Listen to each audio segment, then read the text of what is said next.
सबसे पहले तो जो पहला नंबर है 1 मल्टीप्लाई बाई 3 में जो पहला नंबर है, वो पहला नंबर इस बात को बता रहा है कि ये कॉन्ट्रैक्ट कितने पीरियड का है, जो डीलर और एंड यूजर के दरमियान हुआ है। अब आप लाइन से इसको देखते जाए, पहले से पहले नंबर को देखें। 1 मल्टीप्लाई बाई 3 तो 1 मंथ का कॉन्ट्रैक्ट है। अगेन 1 मल्टीप्लाई बाई 4 तो 1 मंथ का कॉन्ट्रैक्ट है। 1 मल्टीप्लाई बाई 7 तो 1 मंथ का कॉन्ट्रैक्ट है। 3 मल्टीप्लाई बाई 6 तो 3 मंथ का कॉन्ट्रैक्ट है। 3 मल्टीप्लाई बाई 9 तो 3 मंथ का कॉन्ट्रैक्ट है। इट मींस जो पहला नंबर है वो नंबर ये बता रहा है कि जो जो इंटरेस्ट की सेटलमेंट होनी है वो कब होनी है। यानी कि अगर आज मैंने आपके साथ एक फॉरवर्ड कॉन्ट्रैक्ट किया और मैंने आपसे कोई नोशनल अमाउंट बाई बोरो किया या आपको लेंड किया व्हाटएवर, तो हमारे दरमियान में जो फॉरवर्ड कॉन्ट्रैक्ट है ये कितने पीरियड का है, इसका पीरियड क्या है और किस वक्त उसका जो इंटरेस्ट होगा वो हम आपस में सेटल करेंगे। खुरम साहब आप ये लेक्चर रिकॉर्ड कर रहे हैं ना? जी जी सर, ठीक है, थोड़ा सा स्टार्ट में रह गया हूँ, लेकिन मैं स्टार्ट कर ठीक है, देता हूँ। ठीक है, ठीक है, इट्स ओके। नहीं वो एक्चुअली किसी का मैसेज आया है रिकॉर्डिंग का, तो मैंने कहा आपसे कंफर्म कर लूं। ठीक है, तो ये पहला पॉइंट क्लियर है। जो पहला नंबर है, the first number is the number of the contract कि जी कॉन्ट्रैक्ट कितने मंथ का है, 1 मंथ का, 3 मंथ का, 6 मंथ का, 12 मंथ का। पहला number is the point clear? Yes sir sir. Contract 2 महीने का भी तो हो सकता है अगर हम 2 जी, मंथ्स का तो कर फिर वो ले। तो फिर वो इसका स्टार्ट 2 से होगा। 2 multiply by 6, 2 multiply by 5, 2 multiply by 9। Contract जितने मंथ का है वहां से स्टार्ट होना है। कॉन्ट्रैक्ट 3 मंथ का है तो 3 से स्टार्ट होगा। कॉन्ट्रैक्ट अगर 9 मंथ का है तो 9 से स्टार्ट होगा। कॉन्ट्रैक्ट 1 मंथ का है तो 1 से स्टार्ट होगा। सर ये आज फर्स्ट रेट क्या नंबर तो लेंगे? समझ में आ गया, अब ये सेकंड वाली जो वैल्यू 3 4 ये वो भी समझा। समझ रहे हैं ना, पहला पॉइंट समझ में आ गया ना। दूसरे पर आते हैं, दूसरे पे आते हैं। अब देखें 1 मंथ जब एक्सपायर होगा, अब जरा बात को समझिएगा, जब 1 मंथ एक्सपायर होगा तो at the end of 1 month, जिस वक्त मैं थोड़ा सा इसको एक्सेल में ले जाके भी आपको एक्सप्लेन कर देता हूँ।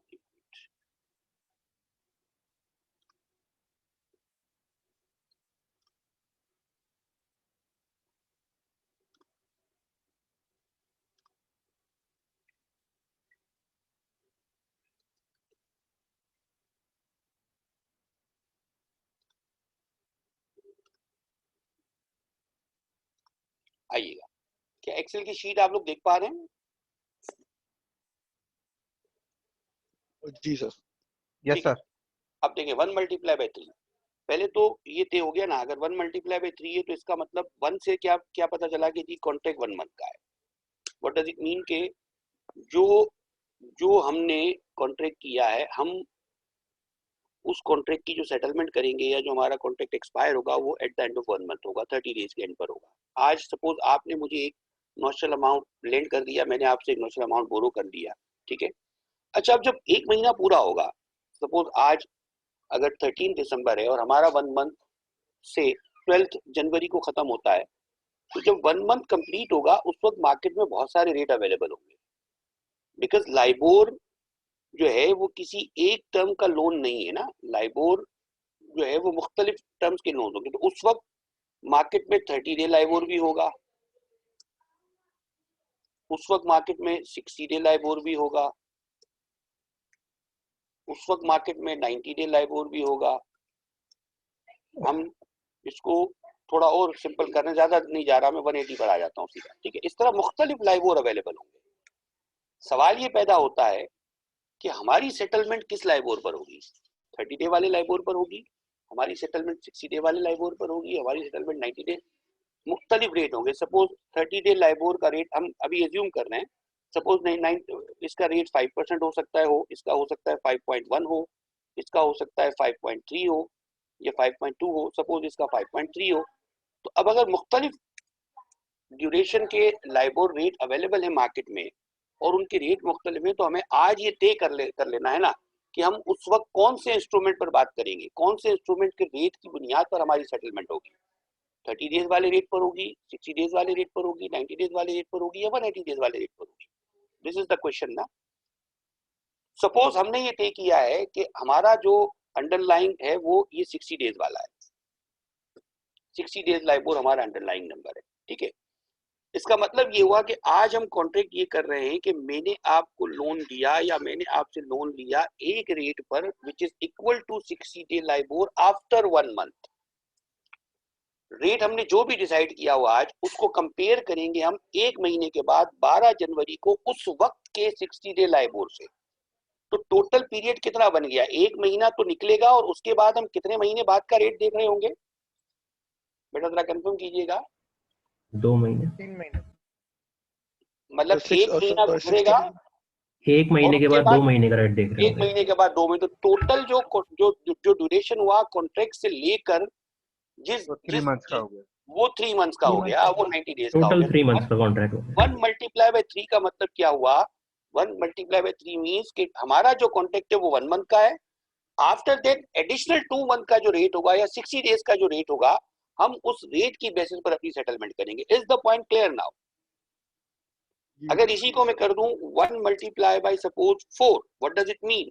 इसका मतलब Yes, ये हुआ कि 1 मंथ के एंड पर जो हम सेटलमेंट करेंगे वो कौन से वाले लाइबोर पर करेंगे, उस वक्त हम 90 डे लाइबोर पर कर रहे होंगे। इस कॉन्ट्रैक्ट में 1 मल्टीप्लाई बाय 3 में हम क्या कर रहे होंगे, हम 60 डे वाले पर कर रहे होंगे। अगर इसको मैं यूं कर दूं 1 मल्टीप्लाई बाय 2, तो इसका क्या मतलब हुआ कि आफ्टर 1 मंथ हम 30 डे वाले लाइबोर पे सेटलमेंट कर रहे होंगे। इसको मैं कर दूं 1 मल्टीप्लाई बाय 7, तो इसका क्या मीनिंग हुआ, इसका क्या मतलब हुआ कि आफ्टर 1 मंथ हम 180 डे वाले लाइबोर पे कर रहे इज द पॉइंट क्लियर ना?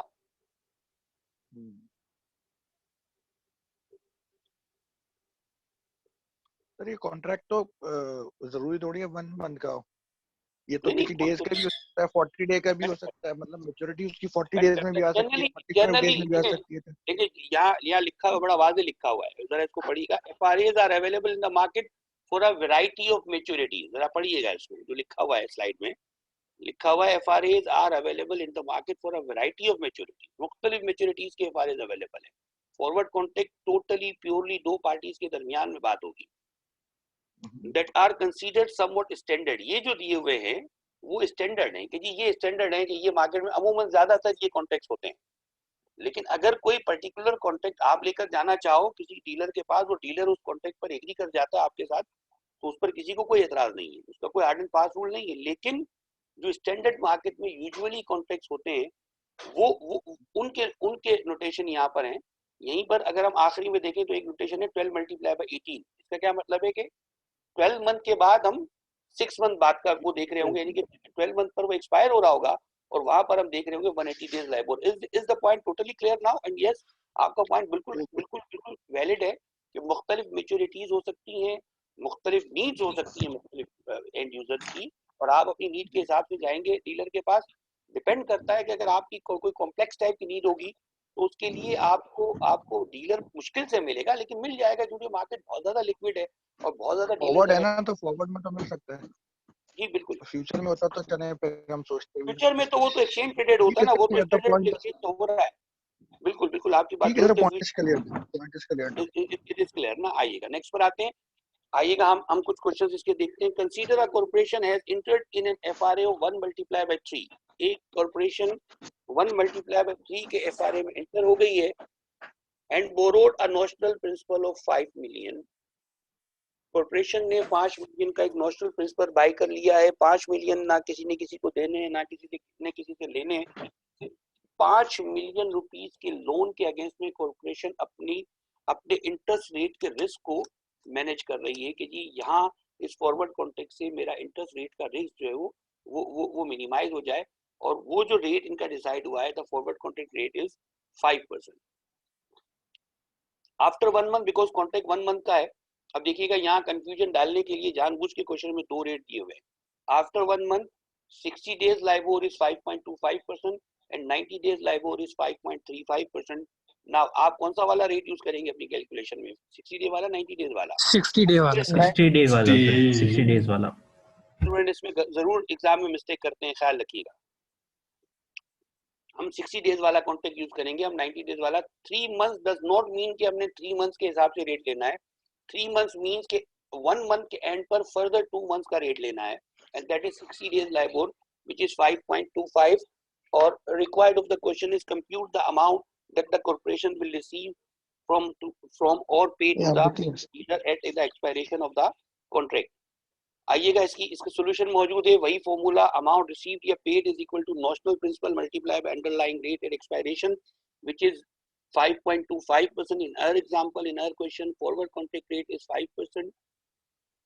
60 डिवाइडेड बाय 360 क्यों किया जी? इसलिए कि जो अंडरलाइंग रेट है हमारा वो 60 डेज का है। अगर आप यहाँ 90 डेज लेंगे तो यहाँ आप दोनों जगह पर मिस्टेक करेंगे, आप रेट भी 90 डेज वाला ले लेंगे और फिर आप 90 डिवाइडेड बाय 360 कर देंगे, क्योंकि यहाँ 60 डिवाइडेड बाय 360 होना चाहिए, divided by 1 plus underlying rate at expiration into 60 divided by 360। Again ये भी इशू है कि बार दफा स्टूडेंट यहाँ पर 365 ले लेते हैं एग्जाम में। ख्याल रखिएगा, ये दो बड़ी कॉमन मिस्टेक्स हैं जो स्टूडेंट करते हैं। 5 मिलियन का नंबर था और इसको जब हमने कैलकुलेट किया तो अमाउंट आ रहा है 2065.262। डीलर जो है वो पेमेंट करेगा बोरोवर, डीलर जो पेमेंट करेगा बोरोवर को या एंड यूजर को या कॉर्पोरेशन को $2065.262। Is the point clear? Is the question clear? ये कैलकुलेशन पूरी समझ में आ रही है आप लोगों की? यस सर, बिल्कुल। जी सर, आ रही है। Yes sir. Yes sir, okay. इस तरह के 2-3 क्वेश्चन है मुख्तलिफ, तो पॉइंट पूरी तरह क्लियर हो जाएगा इंशाल्लाह। अभी 2-3 क्वेश्चन और करेंगे तो और क्लियर हो जाएगा। और फिर जो मैंने आपसे कहा ना कि मैं असाइनमेंट दूंगा, तो असाइनमेंट में भी इस तरह के क्वेश्चंस हैं जो हमने पिछली क्लास में किए थे, उस टाइप के क्वेश्चंस भी हैं।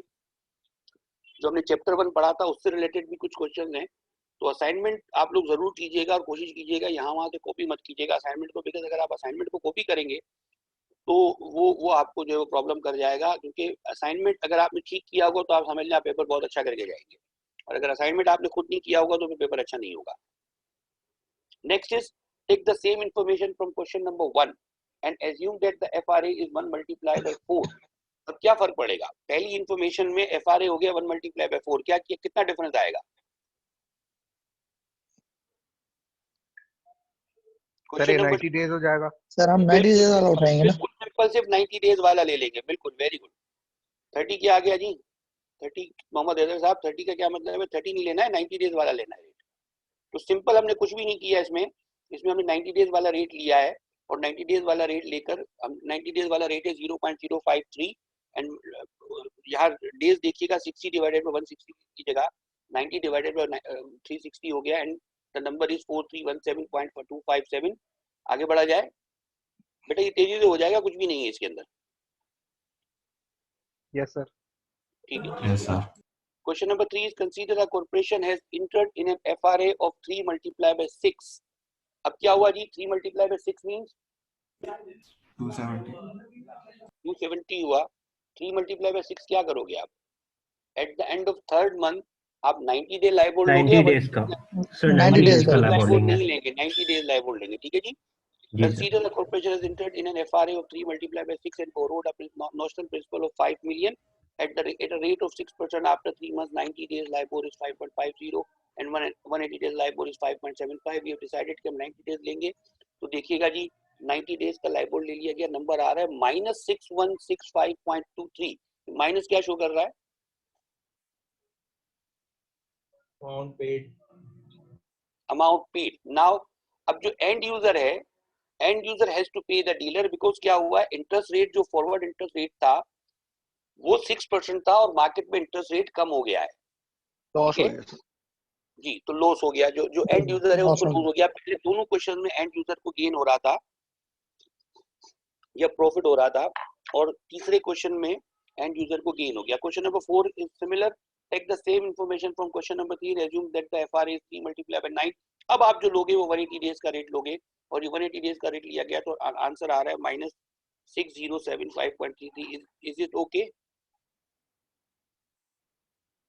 Yes sir. ठीक है जी। आए जी, आखिरी चीज आज की करनी है, हमारे पास है भी 5 मिनट और इंशाल्लाह ये 5 मिनट में हो जाना चाहिए। 2-3 स्लाइड्स हैं, अगर छोटा मोटा कुछ चीज ऐसी हो जो फिर समझ में ना आए तो आप बाद में पूछ सकते हैं नेक्स्ट क्लास में। इसको हम तेजी से पढ़ लेते हैं। Currency forwards are widely used by banks and corporations to manage foreign exchange risk. इस तरह से इंटरेस्ट रेट के फॉरवर्ड होते हैं, बॉन्ड के फॉरवर्ड होते हैं, इक्विटी फॉरवर्ड होते हैं, इस तरह करेंसी के भी फॉरवर्ड रेट होते हैं, बड़े आम है। करेंसी फॉरवर्ड रेट बहुत बहुत बहुत आम सी बात है, इसमें ज्यादा कोई कॉम्प्लिकेशन वाली बात नहीं। For example, suppose Microsoft has a European subsidiary that expects to send it euro 12 million in 3 months. When Microsoft receives the euros, it will then convert them to dollars.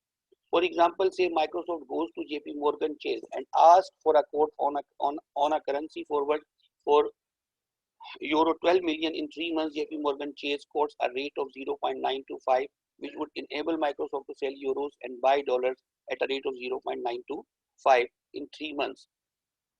Under this contract, Microsoft would know it would convert its euro 12 million multiply by this क्या आ रहा है 1.11 million आ रहा है. The contract would also stipulate whether it will settle in cash or will call for Microsoft to actually deliver the euros to the dealer and be paid. अच्छा जी, क्या होगा जी, 12 million की जगह पर 11.1 मिलियन जो है वो डॉलर मिलेंगे. और माइक्रोसॉफ्ट ने क्या किया, आज अगर इस कॉन्ट्रैक्ट को जो है वो फॉरवर्ड कॉन्ट्रैक्ट को जो है वो साइन कर दिया जेपी मॉर्गन के साथ, तो उसका एडवांटेज क्या होगा कि माइक्रोसॉफ्ट को कंफर्म हो गया है कि ये मेरे यूरो जो 3 मंथ्स के बाद आने वाले हैं उसके बदले इतना अमाउंट डॉलर जो है वो आ जाएगा. तो सिंपली वो अपने फॉरवर्ड का जो रेट है, फॉरवर्ड रेट फ्लक्चुएशन है बिटवीन यूरो एंड डॉलर, उसको हेज करने के लिए माइक्रोसॉफ्ट क्या करेगा, अगर उसकी सब्सिडी 3 महीने के बाद 12 मिलियन यूरो भेजने वाली है तो उसने आज जेपी मॉर्गन के साथ एक फॉरवर्ड कॉन्ट्रैक्ट कर लिया and as a result 11.1 million जो है वो एक्सपेक्टेड है कि जी फ्यूचर में आ जाएंगे. अब इसमें दोनों पॉसिबिलिटीज हैं, it can be cash settled, it can be deliverable, दोनों पॉसिबिलिटीज हैं. इट कि जी माइक्रोसॉफ्ट और जेपी मॉर्गन ने आपस में क्या कॉन्ट्रैक्ट किया था. अगर ये डिलीवरेबल था तो यस वो प्रॉपर्ली जो है वो डॉलर जो है वो कलेक्ट करेगा और यूरो की पेमेंट करेगा. और अगर ये केस सेटल था तो भी माइक्रोसॉफ्ट हेज था. लास्ट क्लास में हमने शेयर्स के केस में देखा था कि केस सेटल भी कॉन्ट्रैक्ट हो तो सिमिलर रहता है. Last slide is now let us से that 3 months later the spot rate for euros is 0.920. Microsoft is quite pleased that it locked in a rate of 0.925. अगर रेट कम हो गया तो माइक्रोसॉफ्ट को बेनिफिट हो जाएगा. और लेकिन अदर साइड क्या होगा जी, exchange rate of 9 had rates risen, अगर रेट बढ़ जाता, however Microsoft would still have had to deliver the euros and accept a rate of 0.925. आज की क्लास का जो टारगेट था वो पूरा हुआ जी. कोई प्रॉब्लम है, कोई बात है, स्पेशली करेंसी वाला है बहुत सिंपल, लेकिन आखिरी में मैंने जरा स्पीड में कर लिया है. अगर कोई चीज आप लोग करेंसी फॉरवर्ड के बारे में पूछना चाहें तो जल्दी से पूछ लें. We still have 2 minutes. Exchange rate fix करते हैं ये वो सेम ही है ना, मतलब बैंक्स के साथ. हाँ बिल्कुल सेम है.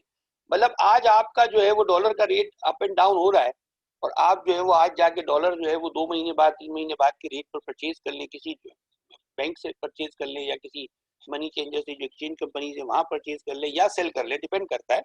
अगर आप एक्सपोर्टर है, ये ज्यादातर ये चीजें जो है वो उन लोगों से फॉरवर्ड कॉन्ट्रैक्ट करेंसी का जो होगा उन लोगों के लिए होगा जो इम्पोर्ट या एक्सपोर्ट कर रहे हैं, या वो लोग होंगे जिनके बिजनेस दूसरे ममालिक में है, तो उनको यकीनन अपने जो डॉलर की फ्यूचर, पाकिस्तान में डॉलर की फ्यूचर मूवमेंट जो है उसको हमने हेज करना होता है. तो आप किसी मनी चेंजर के पास जाकर भी और किसी बैंक के पास जाकर भी सिंपली डॉलर का रेट आज फिक्स कर लेंगे 3 महीने के बाद, 3 मंथ के बाद और 6 मंथ के बाद हम इतने डॉलर आपको सेल करेंगे, इतने डॉलर आपके साथ बाय करेंगे, और वो रेट आज डिसाइड हो जाएगा. तो मार्केट कहीं भी जाती रहे, अगर रेट नीचे आया तो आपको पता हो जाएगा. सर ये स्पॉट होता है, मतलब करेंसी स्वैप और करेंसी फॉरवर्ड कॉन्ट्रैक्ट में क्या फर्क है? करेंसी स्वैप एक अलग चीज है, उस पर फिर हम आएंगे आगे स्वैप जब हम पढ़ेंगे तो बात करेंगे. ये तो सिंपल फॉरवर्ड कॉन्ट्रैक्ट हो रहा है ना, स्वैप पर हम बात करेंगे जब आगे आएंगे. आगे आएगा स्वैप कॉन्ट्रैक्ट भी है हमारे कोर्स में इंशाल्लाह, तो उस वक्त हम बात करेंगे करेंसी स्वैप पर. बट करेंसी फॉरवर्ड ये पूछूं सर क्वेश्चन. सर ये 12 मिलियन जैसे हमने एग्जांपल हमने लिया इसमें, ये 3 महीने के बाद ये मतलब वन शॉट ट्रांजैक्शन हो सकती है या इसमें पॉसिबल है कि 3 मंथ में ट्रांचेस में कर ले, हम 3 महीने के लिए रेट फिक्स कर ले, पॉसिबल होता है? डिपेंड करेगा वो आपके और मॉर्गन के दरमियान, फॉरवर्ड कॉन्ट्रैक्ट तो 2 पार्टियों के दरमियान में डिपेंड करेगा, टोटल डिपेंड करेगा. ठीक है जी, आज की क्लास खत्म करते हैं. Thank you very much. Allah Hafiz. Thank you so much. Slides में शेयर करा दूंगा इंशाल्लाह ग्रुप पर. Okay sir.